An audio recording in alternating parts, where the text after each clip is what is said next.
안녕하세요. 반갑습니다. 유수아입니다. 예. 오늘도 제가 돌아왔습니다. 여러분들의 편안한 숙면을 위해서. 오늘 알아볼 것은 바로 으스스한 상식, 기괴한 상식입니다. 세상에 널리 퍼져 있지만 우리가 쉽게는 알지 못하는 그런 팩트들을 하나하나 조목조목 알아보는 그런 시간이다라고 할 수가 있겠습니다. 제가 제일 좋아하는 코너인데요. 조회수가 안 나와요. 네. 항상 아쉽게 생각하고 있습니다. 그래서 거두절미하고 바로 어떤 상식이 있는지 하나하나 알아보도록 하죠. 먼저 첫 번째 상식입니다. CNN은 지구 종말 직전에 송출할 영상을 미리 준비해 두었다 라고 하는 이야기인데요. 그러니까 CNN이라고 하면은 이제 우리가 잘 알고 있죠. 뉴스 보도 채널이잖아요. 미국의 그 방송국이 지구 종말 직전에 틀어줄 비디오가 준비돼 있다는 거예요. 그래서 야, 과연 뭘 틀어줄까? 너무 기대가 되는데요. 그죠? 어떤 상식인지 지금부터 알아보도록 하겠습니다. 자, 지금 여러분들께서 보고 계시는 이 사이트는 위키피디아 영문 문서입니다. 여기에 터너 둠스데이 비디오라고 하는 문서가 있는데요. 지금부터 한번 알아보도록 하겠습니다. 터너의 종말 비디오는요, 미국의 뉴스 전문 보도 채널인 CNN에서 세상의 종말이 다가왔을 때 방송할 영상의 별칭입니다. 근데 왜 터너의 종말 비디오냐 궁금하시죠? 이 CNN이 개국했을 당시에 테드 터너란 사람이 개국을 했기 때문에 그 사람의 이름을 따서 터너의 종말 비디오 이런 이름이 붙여지게 된 거예요. 먼저 CNN이 처음에 개국을 했을 당시에 개국 축하 방송 이런 거 하지 않습니까? 우리 다른 MBC, KBS 다 했을 거예요. 그런 걸 이제 기념하기 위해서 미국 국가, 그러니까 스타 스팽글드 배너라고 하는 국가를 연주하는 영상이 CNN의 첫 번째 방송이에요. 제가 그 증거 자료를 가지고 왔습니다. 유튜브에 검색하시면 바로 나오는데요. 요거 CNN의 First Hour라고 해서 1980년 6월 1일 첫 방송이 유튜브에 이렇게 게재가 되어 있습니다. 어떤 식으로 우리 CNN 방송국을 이끌 것이다 이렇게 하는 게 나오고 있고요. 그 다음에는 이제 방금 말했던 스타 스팽글드 배너라는 국가가 나오게 됩니다. 바로 이 노래죠. 이건 모르시는 분 없을 겁니다. 네. 여기까지는 아주 정상적이죠. 이 이후에는 이제 뉴스 채널로서 보도하는 장면이 나오게 되거든요. 이런 식으로 아주 평범한 구성이다. 근데 이 여기엔 다 나오지 않았지만서도 터너라고 하는 그 사람이 그 관현악단한테 부탁을 했다는 거예요. 요거는 우리 개국할 때 쓸 거고 하나를 더 찍자. 그게 이제 송출되진 않았지만 하나만 더 찍자라고 부탁을 한 노래가 있다. 라고 하는 게 이제 도시 전설이었던 겁니다. 그 음악이 뭐였냐? Nearer My God to Thee 라고 하는 노래인데 그 주 당신께 더 가까이라고 하는 찬송가거든요. 그런 거를 준비를 해놨다. 이거는 CNN 방송이 끝날 때 마지막에 지구 종말이 다가왔을 때 틀어줄 예정이다. 라고 하는 식의 도시 전설이 있었다는 겁니다. 근데 왜 이런 도시 전설이 있었냐? 좀 의문스럽잖아요. 이게 왜냐면은 그 테드 터너라고 하는 그 사람이 개국 당시에 우리 CNN은 위성 방송에 문제가 있지 않는 한 세상의 종말이 다가왔을 때까지도 계속해서 뉴스를 보도할 것이다. 이런 식으로 말을 한 적이 있대요. 게다가 더 나아가서 우리는 만약에 지구의 종말이 다가오게 되면은 그게 우리의 마지막 그 보도의 순간일 것이다. 라이브로 그때까지 하겠다. 이런 식의 피력까지 했다는 거예요. 근데 그게 반은 농담이고 반은 진담인 말이잖아요, 사실상. 그러니까 우리가 그렇게까지 보도에 진심이다라고 하는 말인 건데, 에이, 그 지구 종말 비디오 같은 게 있겠어? 이런 식으로 그냥 뭐 가십거리 정도로만 취급당했던 그런 이야기였던 겁니다. 근데 문제가 있습니다. 바로 그 영상이 실존하는 것으로 밝혀지게 됐던 것이죠. CNN에 인턴십으로 근무하던 사람이 있었는데, 그 사람이 마이클 발라반이라고 하는 사람이었어요. 그 사람이 이게 바로 CNN의 지구 종말 동영상이다 라고 해가지고 그 비디오를 공개해버렸어. 그러면서 그 이야기가 단순히 도시전설이 아니라 실제로 CNN이 영상을 준비해놨다라는 사실이 밝혀지게 됐습니다. 그 영상 자료도 보여드릴게요. 자, 지금 보고 계시는 이 사이트는 가디언지입니다. 가디언지. 여기에 아까랑 똑같은 배경, 똑같은 관현악단이 다른 음악을 연주하는 것이 보입니다. 그죠? 이게 캡처한 동영상 그거다 보니까 화질이랑 음질은 좋지 않은데, 어쨌든 이런 식의 영상이 실존한다 라고 밝혀진 겁니다. 그렇기 때문에 단순히 허풍인 줄 알았던 그 CNN의 마지막 영상이 사실은 실존하는 것이었다라고 하는 이야기인데요. 아주 흥미로운 이야기가 아닌가 하는 생각이 듭니다. 게다가 우리가 지구 종말을 맞게 됐을 때 이 영상을 보게 될 거라고 생각해 보세요. 최악이죠. 끔찍해요. 근데 재밌는 이야기가 하나 더 있어요. 옛날에 타이타닉호가 침몰했을 당시에 그 배에 그 현악단이 타고 있었단 말이에요.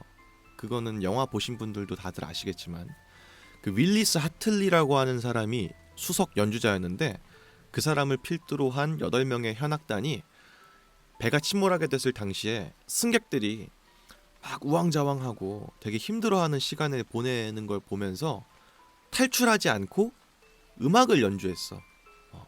이게 우리가 마지막으로 할 수 있는 일인 것 같다라고 하면서 배가 침몰하는 그 순간까지 음악을 연주한 적이 있었단 말이에요. 그게 이제 영화에도 나오기 때문에 영화 보신 분들은 다들 어떤 장면인지 아실 겁니다. 근데 그때 그 관현악단이 연주했던 음악도 Nearer My God to Thee, 주 당신께 더 가까이 라고 하는 찬송가였다고 합니다. 실제로. 그것도 그렇기 때문에 그 터너라고 하는 그 사람이 그 타이타닉호에서 모티브를 따와서 이 음악을 CNN의 마지막 영상으로 준비한 게 아닌가 하는 생각이 드는 오늘의 첫 번째 기괴스러운 상식이었습니다. 아니 그 딴 건 모르겠는데요.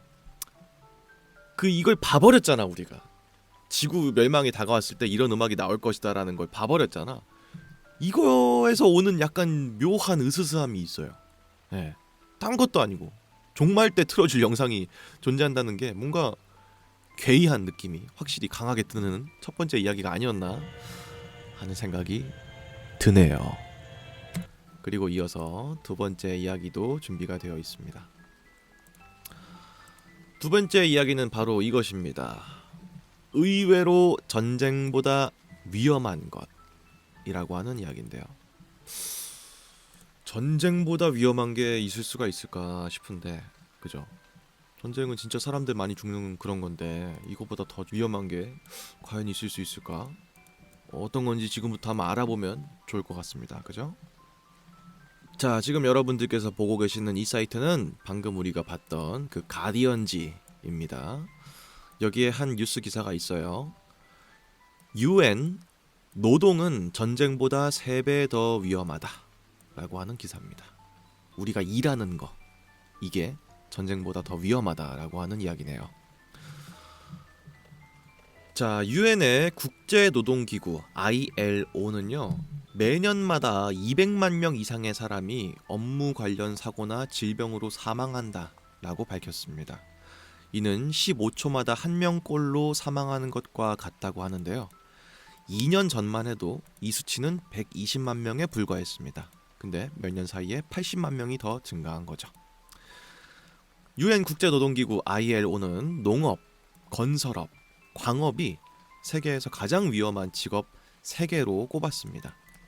이 매년마다 200만 명이 사망한다는 이 수치는 매년 전쟁으로 인한 사망자의 수, 65만 명의 3배에 달합니다. 그리고 이는 마치 매일마다 9.11 테러가 한 번씩 발생하는 것과 똑같은 수치인데요.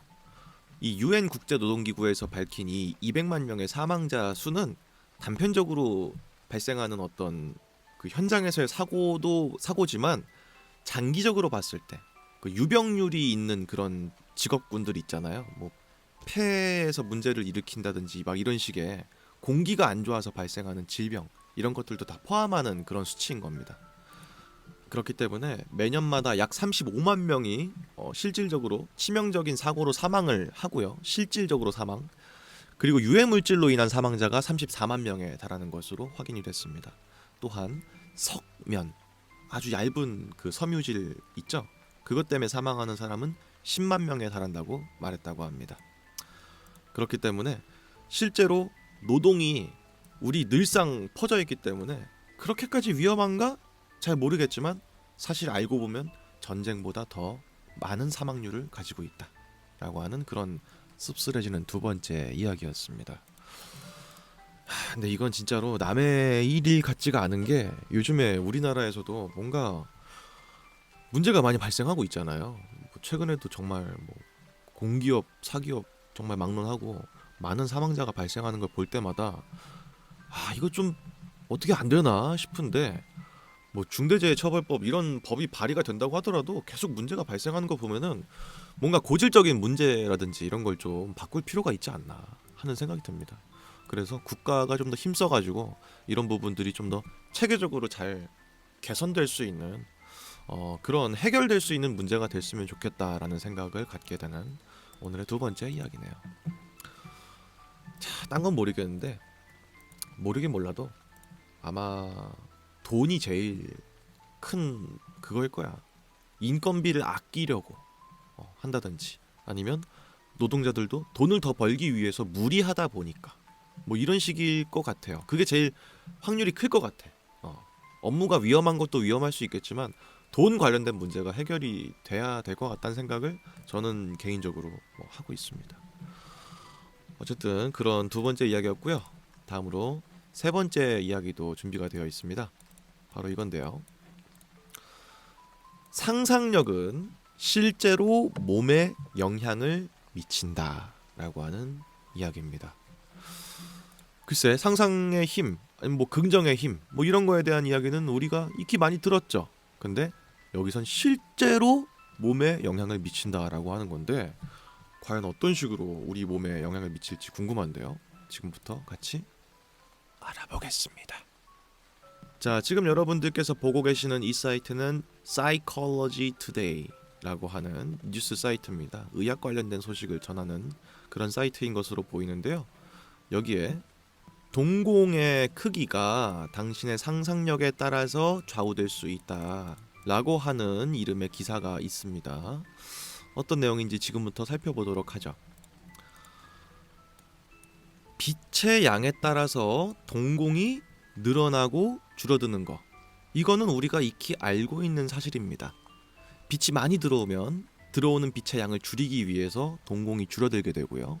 반대로 빛이 적어지게 되면 들어오는 빛의 양을 늘리기 위해서 동공이 커지는데요. 이를 동공 반사라고 합니다. 그런데 최근의 연구에 따르면 빛에 의한 동공 반사와는 다르게 빛의 유무와는 별개로 동공이 줄어들고 늘어날 수 있다라고 하는 사실이 밝혀지게 됐습니다. 바로 고도의 집중력을 요하는 상태에서는 교감신경계가 활성화가 되면서 동공이 확장될 수 있다는 것이었는데요.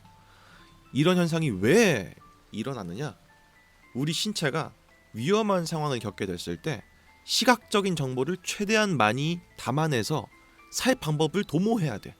그러다 보니까 어두울 때 이럴 때 실제로 빛이 적더라도 우리가 빡 집중을 하면은 동공이 확 커지는 그런 진화를 해왔다는 거예요. 우리 신체가.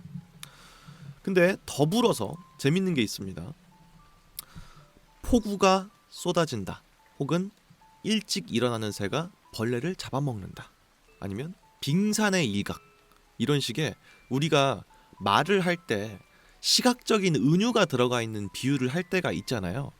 그런 걸 사람이 읽을 때에도 동공이 실질적으로 커진다 라고 하는 게 밝혀졌어요.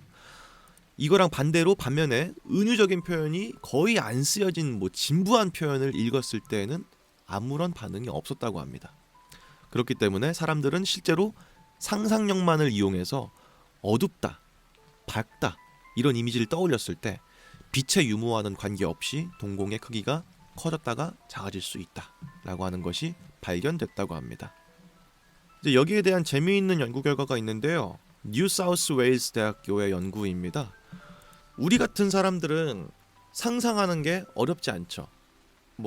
코끼리를 떠올렸을 때 코끼리의 생김새, 회색깔, 긴 코, 아니면 사과를 떠올렸을 때 붉고 탐스럽고 빛나는 그런 걸 떠올리는 게 어렵지 않잖아요.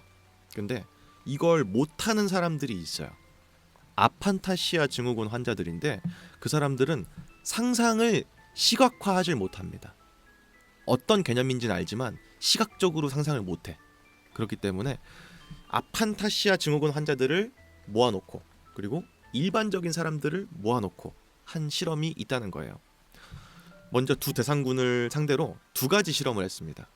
첫 번째는 배경을 회색깔로 놓고 매우 밝은 물체 하나, 매우 어두운 물체 하나, 이 각각 두 개를 바라보고 어떤 식의 동공이 반응을 하는지에 대한 실험이었어요. 당연히 두 쪽 모두 밝은 걸 봤을 때는 동공이 작아지고 어두운 걸 봤을 때는 동공이 커졌습니다. 근데 두 번째 실험, 방금 봤던 그 밝은 물체와 어두운 물체를 직접 보여주는 게 아니라 상상해서 떠올려 보세요 라고 했을 때 똑같이 동공 반응 반사 실험을 해본 거예요. 근데 일반적인 군집은 밝다 라는 거를 떠올렸을 때 실제로 동공이 작아졌다는 겁니다. 반대로 어두운 걸 떠올렸을 때는 동공이 커졌다. 근데 아판타시아 증후군 환자 군집은 전혀 이동이 없었다. 떠올려 보세요 해도 동공이 커지지 않았다는 겁니다. 그렇기 때문에 이를 통해서 실질적으로 사람은 상상력을 통해서도 동공의 크기가 늘어나고 줄어들 수 있다라는 사실이 실험 결과로도 확인이 됐다라고 하는 그런 뉴스 기사입니다. 이게 사실은 동공 조금 작아지고 커지고 이런 거 가지고 뭐 있겠어? 이런 식의 생각이 들긴 합니다만 전 되게 흥미로운 것 같아요. 사람이 마음먹기에 달렸다. 이런 말이 있지 않습니까? 근데 우린 되게 그거를 별거 아닌 걸로 치부한단 말이야. 에이 마음 먹어봤자 얼마 되겠어? 이러는데 실질적으로 신체가 마음 먹기에 따라서 바뀔 수 있다 라는 겁니다. 그렇기 때문에 마음을 어떻게 먹고 이런 거에 대해서 너무 치부할 필요는 없을 것 같다. 생각보다 우리 몸은 그거에 더 예민하게 반응할 수 있다 라고 하는 이야기가 아니었나 하는 생각이 드는 그런 상식이었습니다. 아주 재밌죠? 그죠? 나만 재밌는 거 아니지? 여러분도 재밌죠? 예. 다음 이야기도 있어요.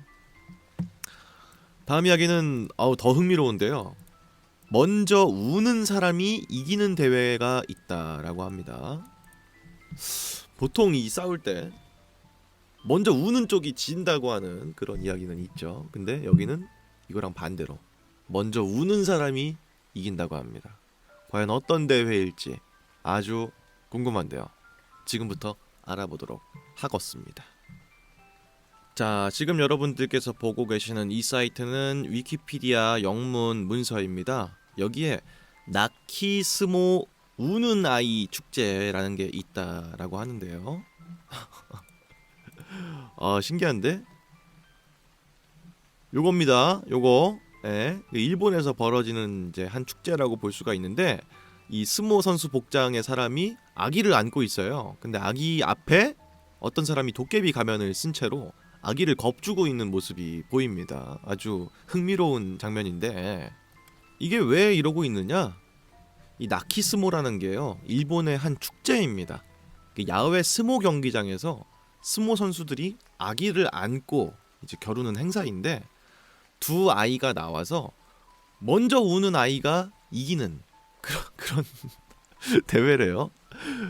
왜일까 궁금한데 일본 설화에 따르면요, 아기가 우는 그 소리가 악령을 물리치는 힘이 있다라고 하는 이야기가 있고, 또 울음소리가 크고 우렁찬 아이일수록 강하고 건강하게 자랄 것이다 라고 믿어져 오기 때문에 이걸 통해서 어떤 아이가 잘 우는지 그런 걸 이제 대결하는 그런 행사라고 합니다. 이 나키스모 축제는 400년 이상 일본 전역에서 개최가 되어 왔습니다. 이 축제는 방금 알아봤던 그 설화, 아기의 울음소리가 악령을 물리치는 힘이 있다라고 하는 데서 기인한 것으로 여겨지고요.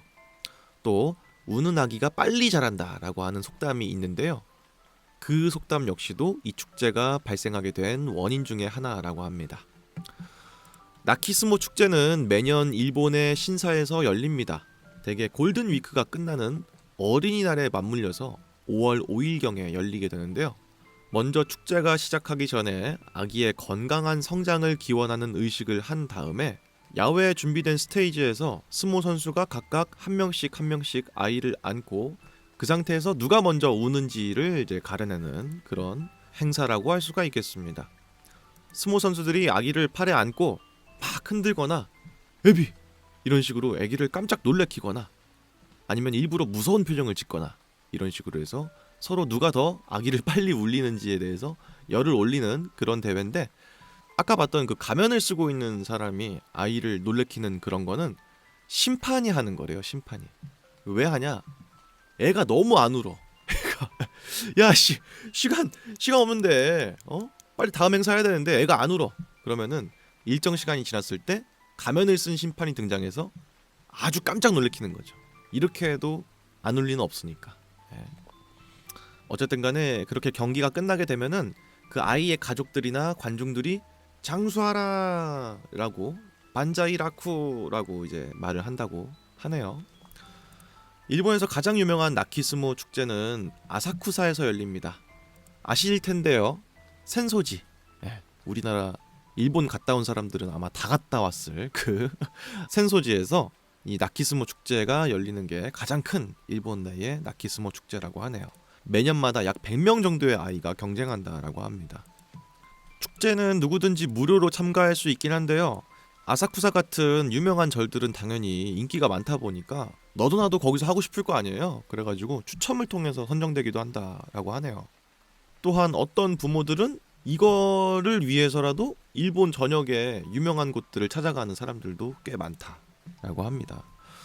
그렇기 때문에 아주 이색적인 축제가 아닌가 하는 생각이 듭니다. 아기가 누가 먼저 우는지를 가려내는 그런 축제는 세계 어디에도 없을 것 같은데 그 뜻을 봤을 때는 나름 또 이해가 되긴 되네요. 아이가 잘 자랐으면 좋겠는 소망에서 결국 이런 걸 하는 거니까 마음 한켠이 좀 따뜻해지기도 하는 그런 축제가 아니었나 하는 생각이 드는 그런 상식이었습니다. 그리고 이어서 다음 이야기도 있습니다. 존재하지 않는 식당을 리뷰 1등 식당으로 만드는 법이라고 하는 이야기입니다. 아니 그냥 적당한 식당을 리뷰 1등 식당으로 만드는 건 내가 이해하겠는데 존재하지도 않는 식당을 어떻게 리뷰 1등으로 만들어? 이 좀 이해가 안 가죠. 그죠? 과연 어떤 이야기인지 너무 궁금합니다. 한번 알아보도록 하죠. 자, 지금 여러분들께서 보고 계시는 이 사이트는 vice.com입니다. 그 뉴스 사이트인데요. 여기에 어떤 사람이 이런 글을 올렸네요. 저희 집 창고를 트립 어드바이저에서 가장 높은 평점을 받은 레스토랑으로 만들었습니다. 라고 하는 기사입니다. 어떤 이야기일까요? 이분이거든요. 이분. 지금 닭을 안고 있는 이 사람. 옛날에 이 vice.com에 제 얼굴을 알리기 훨씬 전부터 저는 다른 일을 한 적이 있었습니다. 바로 트립 어드바이저의 가짜 리뷰를 쓰는 일이었습니다. 식당 주인들이 저한테 10파운드를 주면 저는 거기서 밥을 먹어본 적이 없는데도 불구하고 그 식당에 긍정적인 리뷰를 남겼던 것이었죠. 이런 식의 알바가 트립 어드바이저를 통해서 횡행한다는 사실을 알게 된 다음부터 리뷰에 써있는 것들이 대다수가 허위 정보라는 것을 알게 됐다고 합니다. 근데 이 사람은 한 발 더 나아가서 가짜 리뷰에서 멈추는 게 아니라 가짜 식당 리뷰를 하면 어떨까 라는 생각을 하게 된 거예요. 그러면서 2017년 4월 이 사람은 자기네 집 창고를 레스토랑인 것처럼 꾸며서 트립어드바이저닷컴에다가 식당인 것처럼 등록하는 계획을 세우게 됐습니다. 근데 우선 트립어드바이저닷컴에 식당이라고 올라가기 위해서는 위치도 위치지만 관련된 정보가 있어야 될 거 아니에요. 그래가지고 이 사람이 휴대폰도 하나 개통하고 사이트도 하나 만들고 해가지고 가짜로 식당인 것처럼 꾸민 거예요. 이제 요리 같은 것들도 이제 막 이런 식으로 사진을 찍은 겁니다. 이렇게 보면 되게 약간 파인 다이닝인가 싶은데 사실은 표백제에다가 무슨 면도 크림 올려놓고 막 이런 거인 거죠. 그리고 다음으로 되게 맛있어 보이는 브라우니 같은 것도 마찬가지로 이 질레트 면도 크림이랑 스펀지를 이용해서 만들었다고 합니다. 일단 마지막으로 되게 멋들어진 가니쉬에다가 이제 계란 프라이도 올라가 있는 뭔가 맛있어 보이는 비건 식단 같은 이 요리도 사실은 자기 발 위에다가 찍어놓은 그런 말도 안 되는 음식이었다는 거죠. 어쨌든 간에 이런 식으로 우린 이런 요리를 만들고 있다 해서 사이트를 만든 거예요. 그 다음에 트립어드바이저에다가 문의를 한 겁니다. 우리 식당이 트립어드바이저에 게재가 됐으면 좋겠다, 이런 식으로. 그랬더니 트립어드바이저에서 이 식당이 존재하는지 아닌지 확인도 하지 않고 바로 식당으로 등록을 해버렸다. 그래서 트립어드바이저에서 검색을 할 수 있도록 되었다라는 겁니다. 근데 이제 글 작성자는 여기서 멈추지 않고 한 발 더 나아갑니다. 자기가 만든 이 창고 식당을 1등 식당으로 만들고 싶은 거야. 처음에는 이 식당이 18,149위에서 시작했대요. 그 다음에 자기가 했던 거 가짜 리뷰를 자기 식당에다가 달기 시작합니다. 이런 식으로 이렇게 맛있게 먹는 것처럼 보이는 사람 사진까지 올리면서 이렇게 리뷰를 올리게 됩니다. 참고로 이 사람 있잖아요. 지금 이제 감자튀김이랑 뭐 스테이크 같은 거 먹고 있는 사람은 션 윌리엄슨이라는 사람인데 영국의 배우예요. 네. 뭐 기자, 이 사람이 기자니까 당연히 친분이나 이런 건 있었을 수 있을 거 아니에요. 그러니까 개인적으로 부탁을 한 거야. 그냥 이제 아무 식당 가서 음식 먹는 거 좀 찍어가지고 보내달라, 이렇게 자기네 리뷰에다가 쓰는 사회 실험을 하고 있다, 거기다 쓰고 싶다, 이런 식으로 부탁을 해가지고 유명 배우까지 섭외해서 자기 식당에다가 리뷰를 달게 된 거죠. 그러면서 순위가 올라가게 됩니다. 더 놀라운 것은 문의 전화, 예약 문의 전화가 실제로 그때부터 오게 됐다고 합니다. 당연히 유명인도 와가지고 사진 찍었다고 하니까 먹어보고 싶을 수 있을 거 아니에요. 그럴 때마다 이 사람은 손님 죄송하지만 6주간의 예약이 다 차가지고 지금은 예약이 어려우십니다, 이런 식으로 돌려가지고 예약을 전부 취소했다고 합니다. 그러면서 점점 순위가 올라가더니 레스토랑 순위 1456위까지 올라갔다고 합니다. The Shed at Dulwich, 덜위치 쉐드라고 하는 이 레스토랑은 점점 올라가면서 순위가 156위까지 올라갔습니다.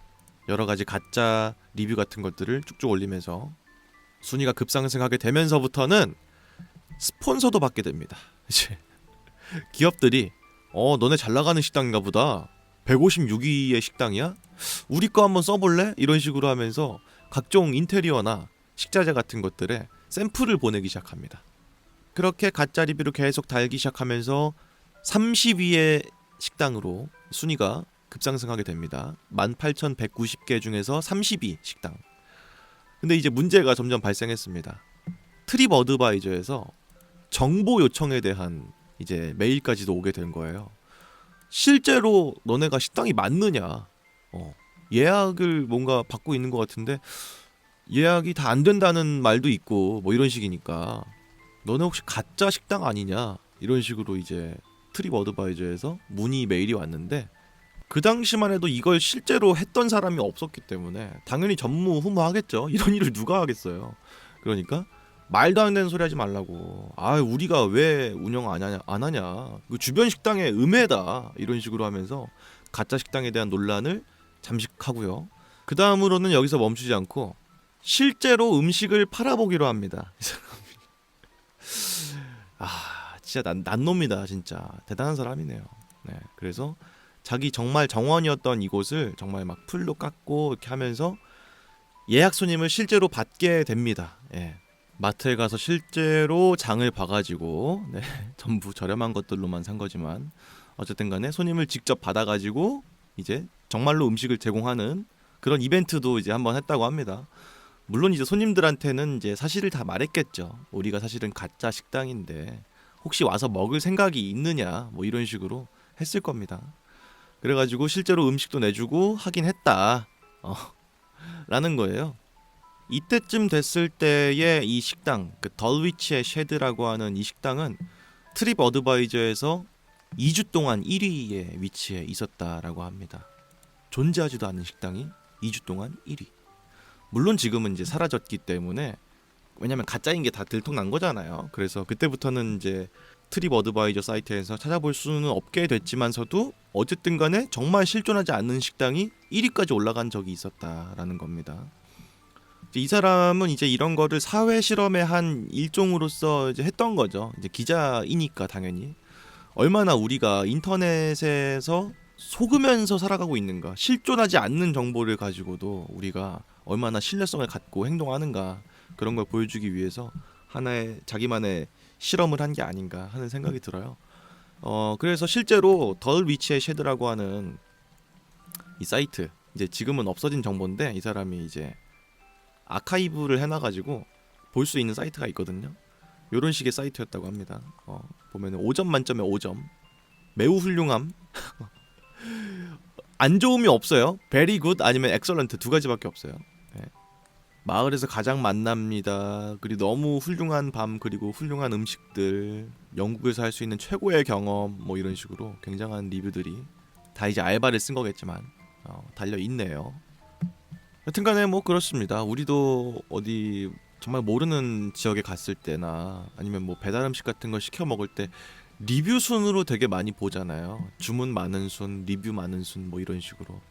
근데 그 정보들이 얼마나 믿을 만한 정보가 아닐 수 있는지에 대해서 한번 좀 경종을 울리는 그런 이야기가 아니었나 하는 생각이 듭니다. 딴 건 모르겠는데 이 실행력이 대단한 것 같아. 야, 이런 생각 어떻게 했을까? 이 정도는 돼야 이제 기자 하는 건가 봐요. 잘은 모르겠지만 어쨌든 뭐 그런 이야기였고요. 다음 이야기도 준비가 되어 있습니다. 다음 이야기는 바로 이건데요. 귀뚜라미로 기온을 측정하는 방법이라고 하는 이야기입니다. 귀뚜라미로 기온을 측정해? 귀뚜라미의 체온을 재보는 건가? 잘은 모르겠죠. 전 귀뚜라미를 실제로 본 적이 별로 없어가지고 구분도 못하는데 어떤 식으로 귀뚜라미를 가지고 기온을 측정할 수 있는 걸까 하는 생각이 듭니다. 지금부터 한번 알아보도록 하지요. 자, 지금 여러분들께서 보고 계시는 이 사이트는 노아입니다. NOAA인데요. 여기는 미국의 해안연방 기상청입니다. 미국의 정부 사이트 중에 하나인 거예요. 여기에 나와 있는 한 기사인데요. 귀뚜라미를 이용해서 온도를 알 수 있다라고 하는 기사입니다. 우리는 여름 밤이나 가을 아침에 창문을 열었을 때 그 밖에서 귀뚜라미의 울음소리를 자주 듣곤 합니다. 그런데 이런 귀뚜라미의 울음소리가 온도계의 역할을 할 수도 있다는 사실 알고 계셨나요? 귀뚜라미 울음소리의 빈도수를 확인하는 것으로서 온도를 측정할 수 있다라고 합니다. 귀뚜라미는 기온이 낮을수록 더 느리게 움직이고요. 기온이 높으면 높을수록 더 빨리 움직입니다. 그에 따라서 이 우는 행동이 실제로 우리처럼 소리를 내는 게 아니라 이 곤충들이 날개를 비비거나 하는 걸 통해서 소리가 나는 거잖아요. 그게 당연히 기온이 높으면은 더 빠르겠죠. 근데 기온이 낮으면 느려.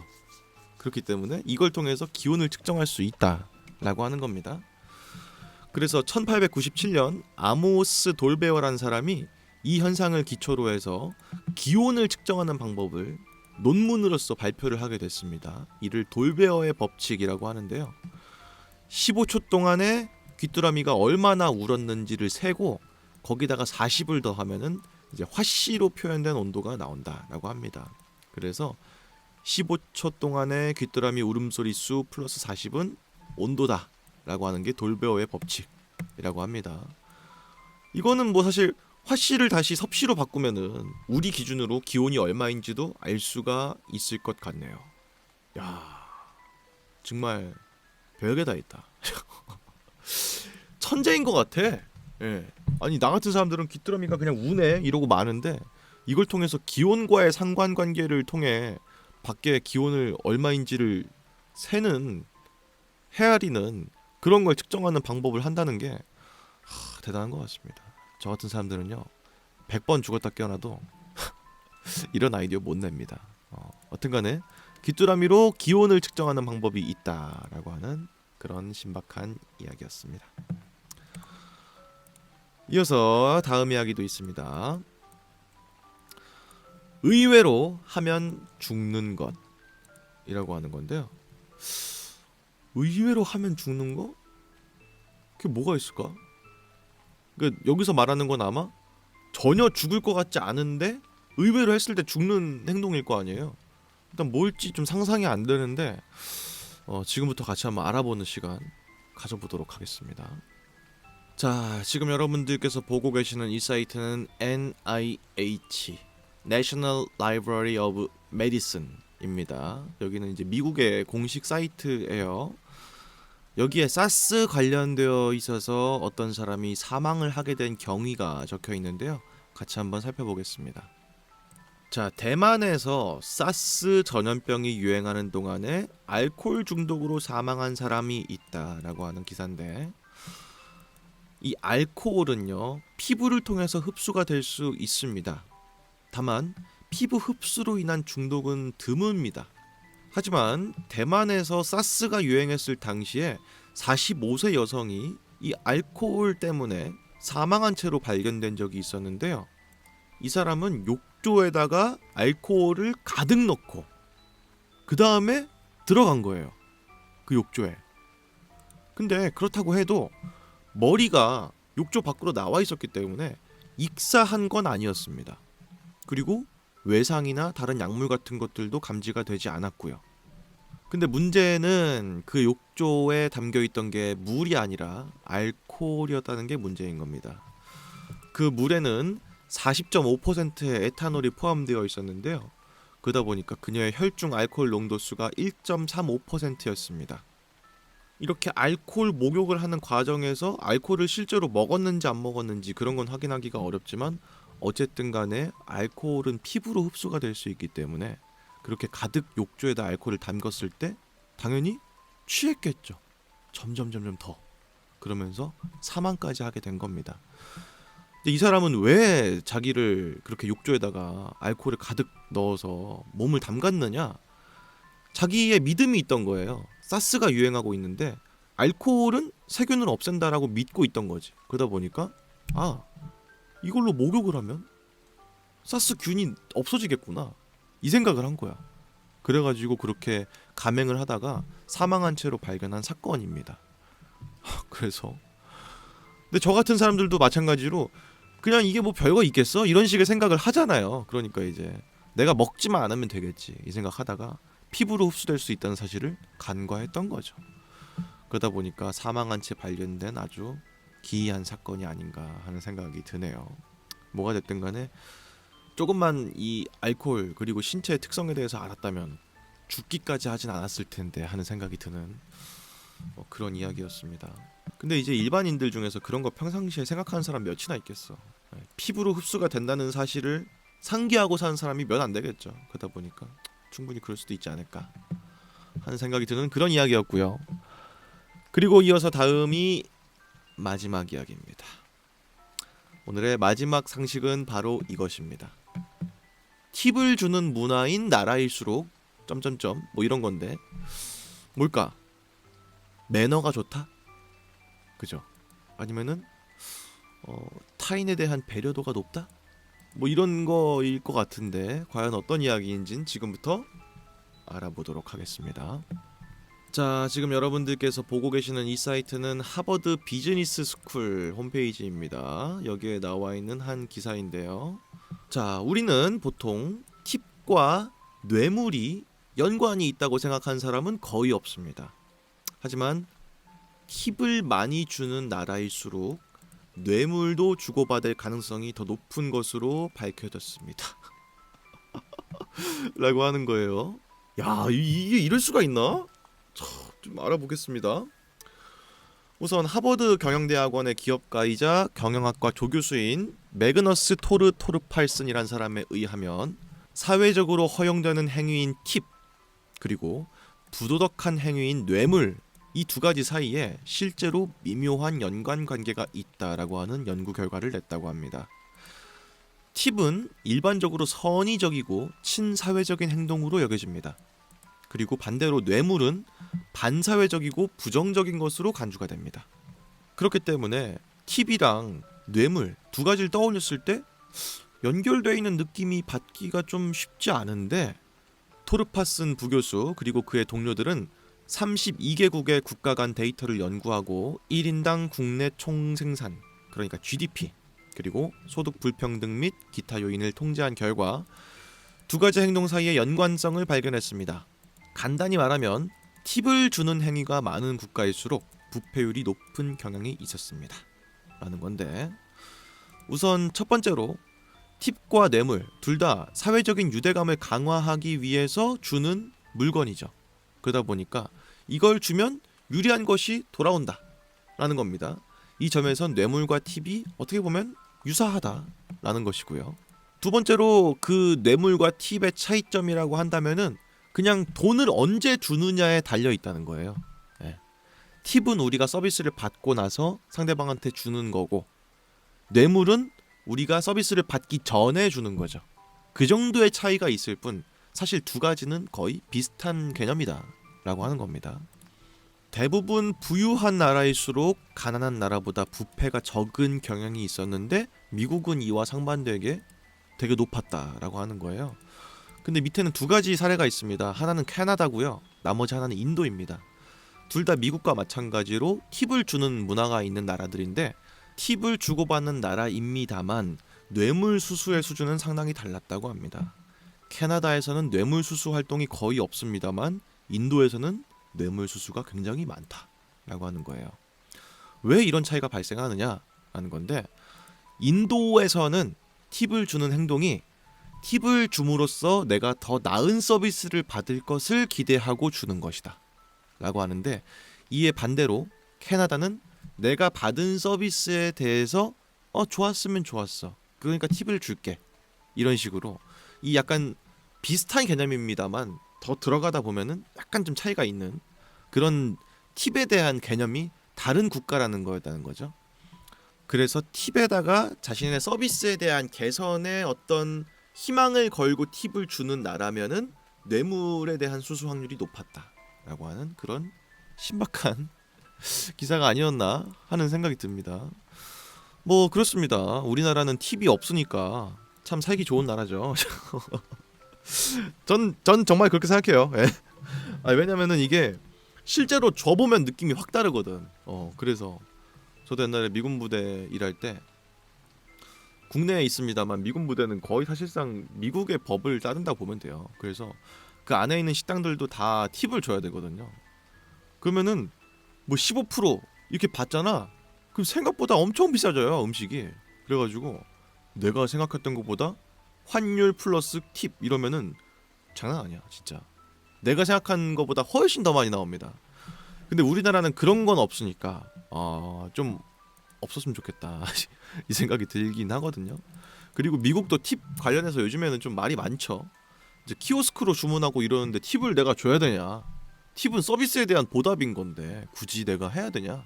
이런 식의 반발감들도 요즘에는 미국에도 많이 있는 걸로 알고 있습니다. 그러다 보니까 이런 문화들이 어디까지가 적정선인지를 좀 파악하고 그 다음에 그 니즈선을 좀 맞추는 게 중요하지 않나 하는 생각이 듭니다. 당연히 좋은 서비스를 받았을 때 팁을 주는 건 마땅한 일이죠. 근데 그게 강제시 되면 좀 그게 그때부터 문제가 되는 거니까 뭐가 됐든 간에 우리나라는 팁이 없었으면 좋겠다라고 라고 하는 말씀을 드리면서 오늘의 신박한 상식 알아보는 시간은 여기서 마쳐보도록 하겠습니다. 저는 다음에 또 으스스하고 신박한 상식으로 돌아오도록 하겠습니다. 지금까지 저는 유서였습니다. 그러면은 다음 영상에서 또 뵙죠.